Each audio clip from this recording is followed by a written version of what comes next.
Muy buenos días, bienvenidos a este tiempo devocional. Hoy, abril 6 del 2021, les invito para que continúen con la lectura de la Biblia diariamente.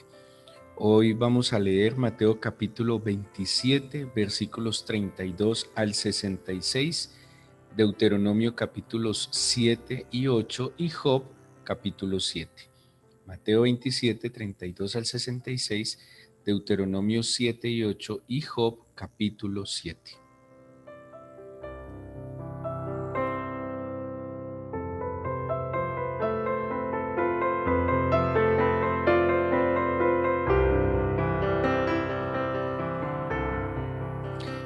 Ayer empezamos a estudiar el libro de Deuteronomio y vimos su nombre originalmente, las palabras, o estas son las palabras, y hacíamos referencia de que el libro de Deuteronomio o es más bien la recopilación de los discursos de Moisés, a puertas de ingresar a la tierra prometida.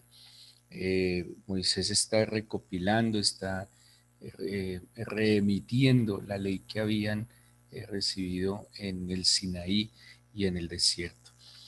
Dice Ezequiel capítulo 16, 49 y 50, Ezequiel 16, 49 y 50, dice: He aquí que esta fue la maldad de Sodoma, tu hermana, soberbia, saciedad de pan y abundancia de ociosidad tuvieron ella y sus hijas, y no fortaleció la mano del afligido y del menesteroso, y se llenaron de soberbia e hicieron abominación delante de mí.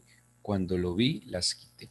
Bueno, ya sabemos la historia que nos cuenta la Biblia en el Génesis acerca de las ciudades de Sodoma y de Gomorra, y vemos cómo fueron destruidas a causa de su pecado, y que este pecado no era simplemente decir que eran actos inmorales, sino que la misma Biblia en Ezequiel nos muestra que unas actitudes que pues estuvo en todos o en la mayoría de los pobladores de Sodoma. Es más, diríamos casi en todos, porque los únicos que fueron rescatados fueron Lot y su familia. Y eso pues que ya sabemos la historia, que la esposa de Lot miró atrás, bueno, ya sabemos toda la historia. Pero aquí hay unas características que el Señor identificó, en las cuales fueron la causa de la caída de Sodoma, y fue la soberbia, la saciedad de pan, la abundancia de ociosidad, el no fortalecer la mano del necesitado y la abominación. Así que cuando no tratamos de mirar la historia como en la Biblia, el Antiguo Testamento, en un panorama, en sus primeros capítulos, vemos cómo el Señor ha querido estar en medio de su pueblo y ha querido ser el Dios. Vemos cómo el Señor ha querido reinar, ha querido dirigir. Primero quiso con la humanidad en Adán y Eva fallaron.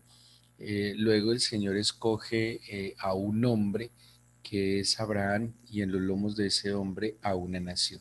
Aquí vemos que Dios le está dando la oportunidad, a través de una nación que debía ser modelo y ejemplo a otras naciones, cómo debía ser la vida delante de él. Así que a puertas de entrar a la tierra prometida, el Señor, identificando las causas por las cuales había caído Sodoma, pues debía advertir a su pueblo pues qué hacer y cómo librarse y cómo guardarse de estas cosas. Es como ayer hablábamos del Padre: el Padre enseña, el Padre instruye, el Padre orienta.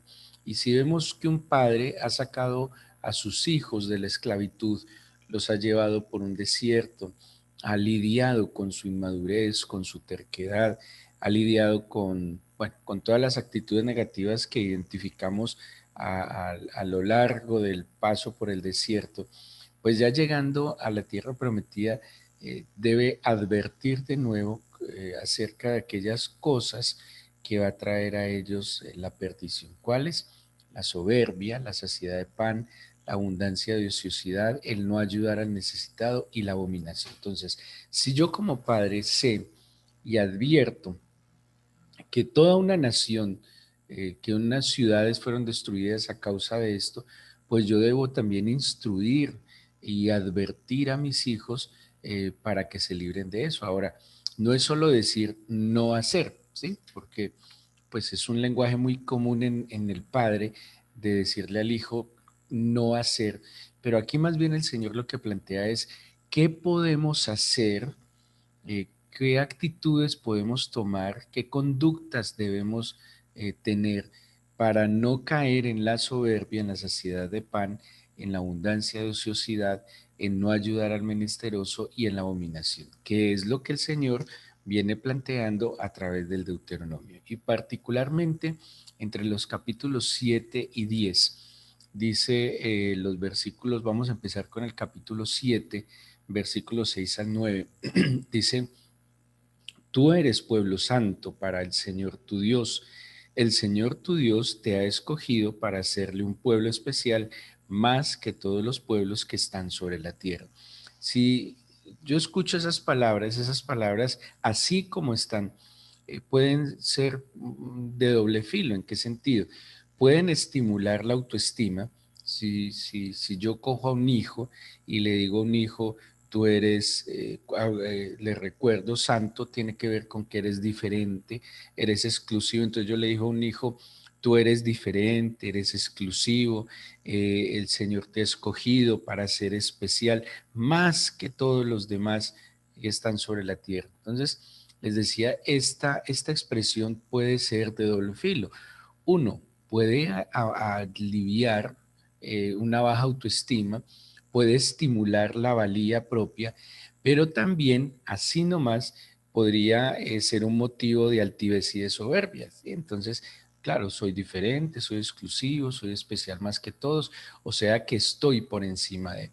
Pero el Señor en su sabiduría lo va a equilibrar. Entonces le dice, claro, yo te escogí, eres especial, eres diferente, he puesto mi mirada sobre ti y como quien dice, claro, eh, fortalece tu valía. Pero el versículo 7 dice, pero quiero aclararte que no por ser vosotros más que todos los pueblos os ha querido el Señor y os ha escogido, pues vosotros erais el más insignificante de todos los pueblos, sino por cuanto el Señor nos amó y quiso guardar el juramento que juró a vuestros padres, os ha sacado el Señor con mano poderosa y os ha rescatado de servidumbre de la mano de Faraón, rey de Egipto. Conoce pues que el Señor tu Dios es Dios, Dios fiel, que guarda el pacto y la misericordia de los que le aman y guardan sus mandamientos hasta 1000 generaciones. Estos dichos de la palabra del Señor a sus hijos los está guardando de la soberbia, ¿sí? Allí empezó toda la caída de Sodoma, la soberbia. Y les dice, miren, ustedes son especiales, ustedes son diferentes, ustedes son más especiales que cualquier otra nación, pero ojo, no por lo que son ustedes, ustedes son especiales a causa de aquel Padre y Dios especial que los escogió, a causa de aquel que soberanamente, no por razones humanas, lógicas, los escogió, sino porque a él le plació, porque en su soberanía y gracia le plació escogerte. Y dice porque fueron amados porque así lo decidió. Entonces, en la labor que nosotros tenemos como padres, si bien tenemos que fortalecer la autoestima de nuestros hijos como Dios lo hace con nosotros, dándonos una valía especial, pues también hay que aterrizarnos y entender de que no somos más que nadie, de que el hecho de que seamos su pueblo, parte de su iglesia, no somos mejores que nadie, que si logramos entender algo de su palabra, algo de sus propósitos, no somos más que nadie. Dios en su gracia, en su misericordia, en su bondad, en su soberanía, nos quiso bendecir, nos quiso amar, nos quiso elegir, nos quiso apartar para Él. Y eso no debe ser motivo de ninguna manera de soberbia, sino solo de gratitud, porque como hoy podemos conocerle, como hoy podemos entenderle, también podríamos estar inmersos en la ignorancia y en las tinieblas del desconocimiento del Señor. Por eso aquí Dios dice, claro, son especiales, pero son especiales por mí, porque yo los escogí, porque yo los amé. Acuérdense, el Señor los está entrando a la tierra prometida, los va a establecer, les va a dar provisión, protección, y los tiene que aterrizar, les tiene que hacer poner los pies sobre la tierra. Son especiales, pero son especiales porque yo los escogí. Luego, en el capítulo 8, versículos 2 en adelante al 9 dice así. Acuérdense, soberbia primero fue la causa de la caída de Sodoma. Y aquí el Señor los está aterrizando. Luego dice que hubo saciedad de pan. Cuando Sodoma se sintió saciado de pan, que creía que no tenía eh, eh, pues mayor necesidad, luego también se llenaron de abundancia, de ociosidad, como sentían que estaban tan plenos, tan llenos, que no necesitaban trabajar y producir, pues se llenaron de ocio. Ese ocio también se retroalimenta con la soberbia, olvidando la necesidad del otro al punto de llegar a ser abominaciones. Les dice entonces el Señor, ¿se acuerdan que ayer les dije que había unas palabras claves en Deuteronomio y palabras claves era oír, guardar, poner por obra y no olvidar? Y eso va a estar constante en el libro de Deuteronomio. El versículo 1 dice, cuidaréis de poner por obra, pero quiero es que vayamos al 2. Y te acordarás de todo el camino por donde te ha traído Jehová tu Dios estos 40 años en el desierto, para afligirte, para probarte, para saber lo que había en tu corazón, si habíais de guardar o no sus mandamientos, y te afligió, y te hizo tener hambre, y te sustentó con maná, comida que no conocías tú ni tus padres la habían conocido, para hacerte saber que no solo de pan vivirá el hombre, mas de todo lo que sale de la boca de Jehová vivirá el hombre. Tu vestido nunca se envejeció sobre ti, ni el pie se te ha hinchado en estos 40 años. Reconoce a sí mismo en tu corazón que como castiga el hombre a su hijo, así el Señor tu Dios te castiga.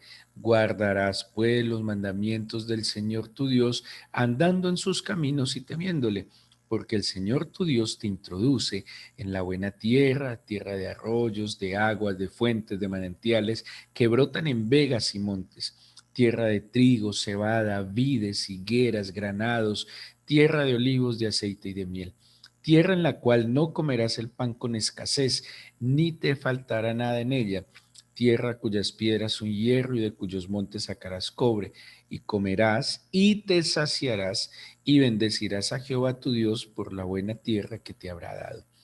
¿Cómo lograr y qué está haciendo el Señor aquí para que la saciedad de pan no sea un problema para su pueblo? Y es no olvidar de dónde vienen, la gratitud. Cuando voy a tomar una expresión del Génesis, cuando las personas están en la época de las vacas gordas, parece que se les olvidan las vacas flacas. Y uno nunca, nunca debe olvidar las condiciones de las cuales Dios le rescató.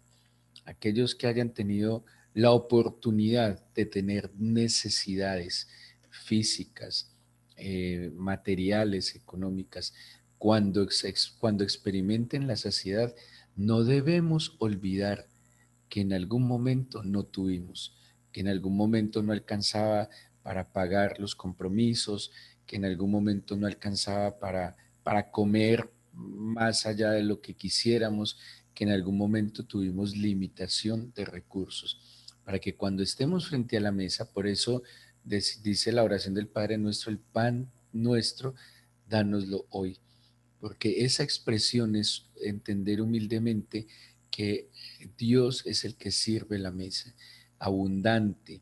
Y cuando hay escasez también tengo que tener la misma actitud de gratitud. Así que cuando la saciedad de pan no me va a rayar la cabeza, cuando yo recuerdo y no olvido que uno, que no solo del pan vivirá el hombre, sino de la palabra que sale de Dios, que no es la abundancia del pan físico lo que me da a mí mi bendición y mi bienestar, sino lo que sale de la boca del Señor. Y dos, que yo también fui extranjero y advenedizo, que no todos nacimos en cuna de oro, y es más, que si yo hubiera nacido en cuna de oro, debería averiguar mis padres por dónde pasaron para que yo hubiera podido tener esa oportunidad. Que la saciedad de pan no me raye la cabeza, sino que la disfrute con humildad, con gratitud, que reconozca que ese plato abundante que tengo frente a mí y todos los beneficios materiales que tengo es porque en la gracia del Señor o me dio la fuerza o la inteligencia o le proveyó a mis padres los recursos para yo tenerlo, para que no menosprecie a los que no lo tienen, para que no humille a los que no lo tienen, sino que con humildad levante mis ojos al cielo y sepa que el Señor ha sido abundante conmigo. Y esa es la advertencia, para que cuando se sacien, no se olviden quién fue el que extendió esa mano de misericordia hacia cada uno de ellos. Pero también había en Sodoma abundancia de ociosidad, algo así como que estaban muy desocupados, como no tenían que pensar en cómo producir, como todo estaba dado, es que las cosas van de la mano. Cuando uno ve infortunadamente esos programas muy comunes en la televisión colombiana, cuando le hacen como cierta, digo yo, no sé, como reconocimiento a una cultura del crimen y a través de todas las series de televisión que se producen en nuestro país, que le hacen como una alegoría al crimen. Hay algo cuando muestran estos criminales es que como tienen tanto dinero, tanto que lo meten en habitaciones, bueno, tanto dinero, pues se llenan de ociosidad, entonces se la pasan bebiendo, fornicando, consumiendo drogas, en fiestas, días, tardes, noches, como no tienen que producir, lo único que tienen que hacer es gastársela y ahí es donde viene eh, la abundancia de ociosidad. Solo que en las mismas series, pues también nos muestran cuál es el final de estas personas, cómo el crimen y el mal siempre paga mal.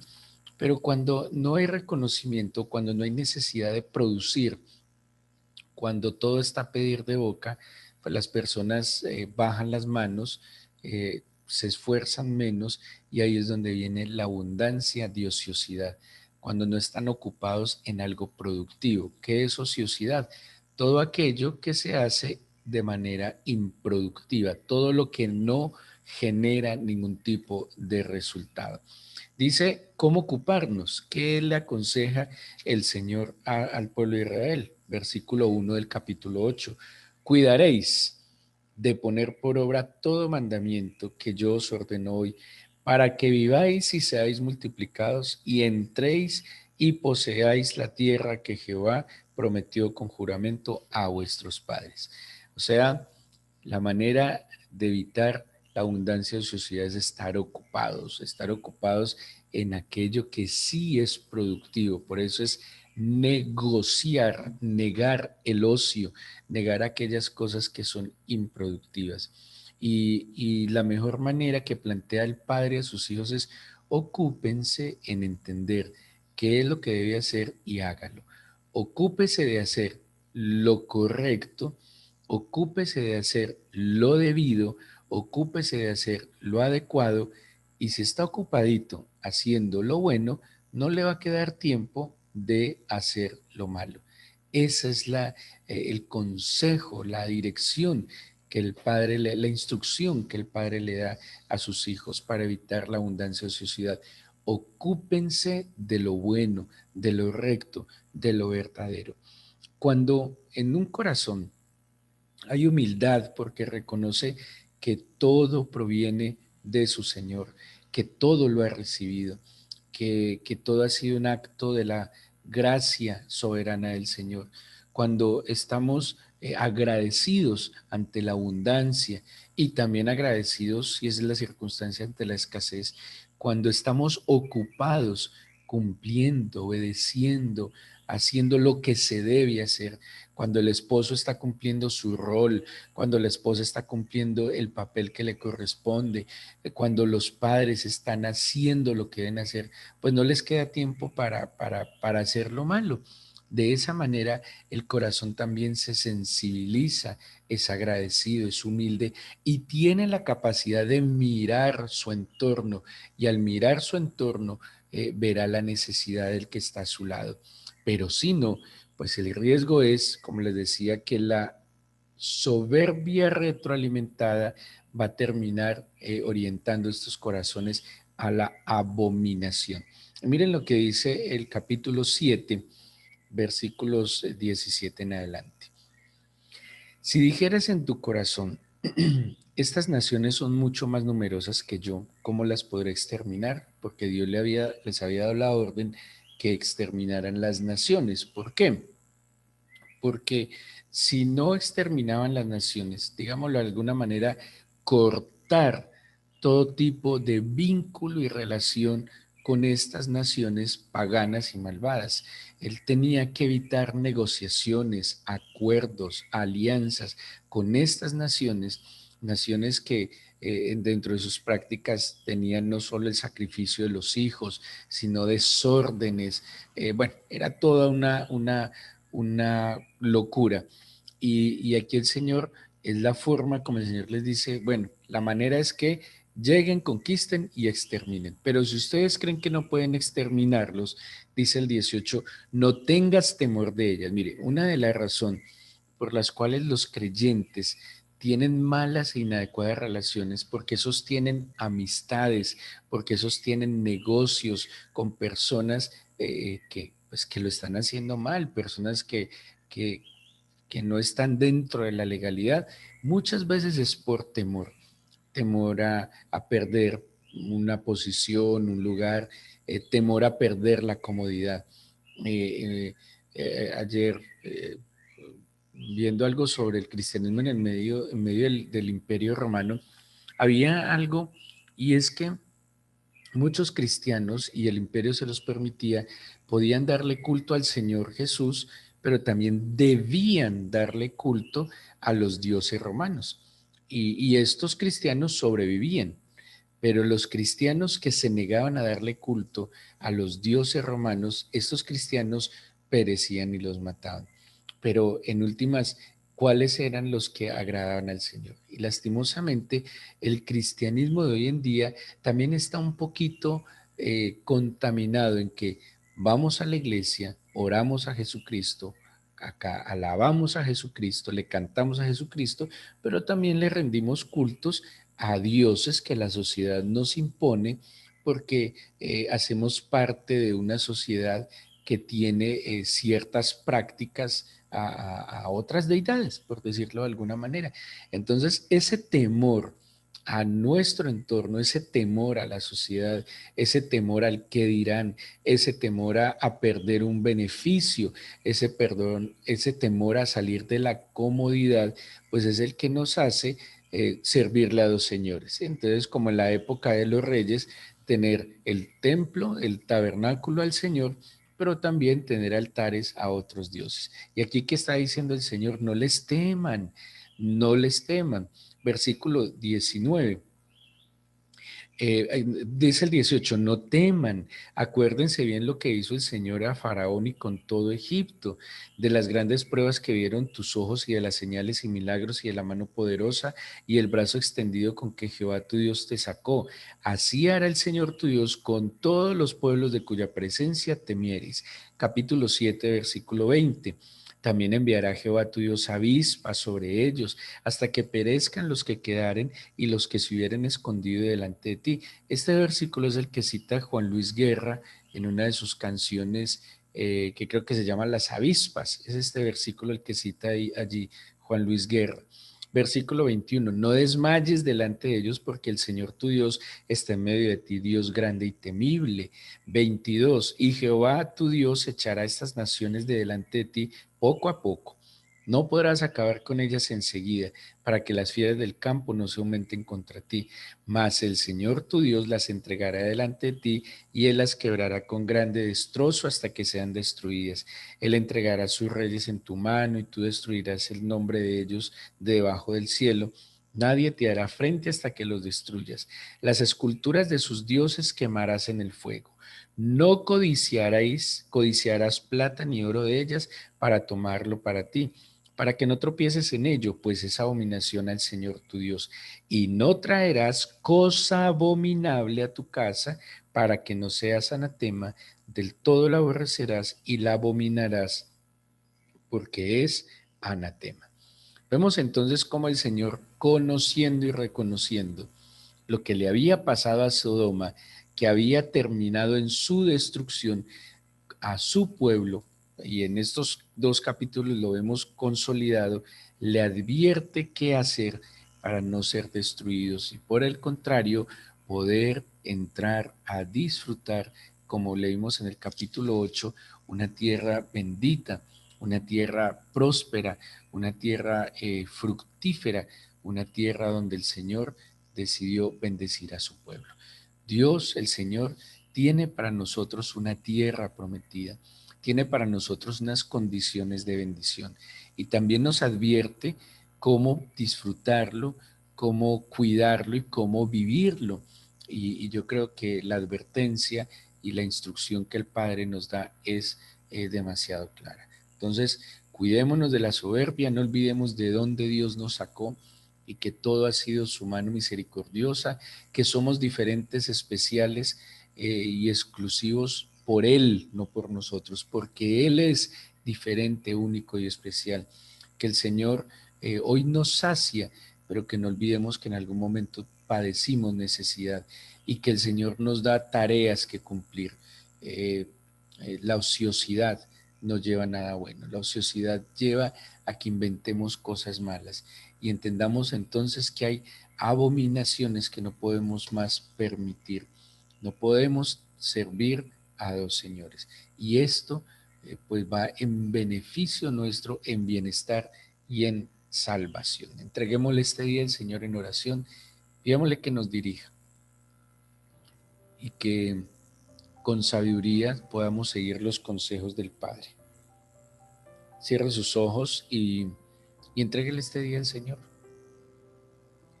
Y permitámosle que Él confronte nuestra realidad con su verdad.